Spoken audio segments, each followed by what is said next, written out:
मित्रांसोबत ट्रिपचं नियोजन लावलेलं, त्यामुळे मी खेराड वांगीत आलेलो. नियोजन असं होतं की पहिल्यांदा आपल्याला जेजुरीला जायचं होतं. सदमनाला गावच्या विषयी नारळ फोडूनच प्रवासाला सुरुवात करायची. नारळ फोडून घेतला, मगच प्रवासाला सुरुवात केली. जेजुरीला पहिल्यांदाच चाललेलो, त्यामुळे एक्साइटमेंट भरपूर होती. आपली सगळी गँग पण गाडीत बसलेली.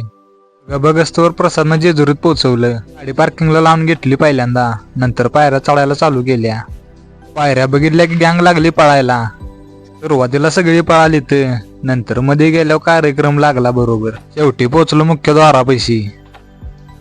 असं म्हणतात की जेजुरी गडाला 9 लाख पायऱ्या चढलो, पण 9 लाख काय पायऱ्या नव्हत्या. आहेत तेवढ्या पुरेशा आहेत एखाद्याला घाम फोडायला. एकदाच जेजुरी गडावर पोचलो. वर पोचल्या डोळ्याचं पारणं पिटलं.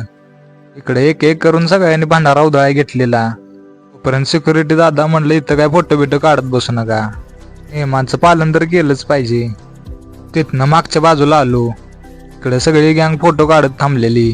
फोटो काढून झाल्यानंतर मुखदर्शन घेतलंय. रांग लयच मोठी होती, त्यामुळे रांगेत काय थांबलो नाही.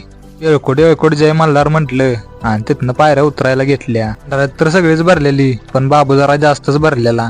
तिथनं खाली आल्यावर बघा पहिल्यांदा गाडी सीएनजी पंपावर घेतली. उन्हाचा कडाका लय लागत होता आणि सीएनजी भरताना गाडीत पण बसून देत नाही ती. एकदा सीएनजी भरून घेत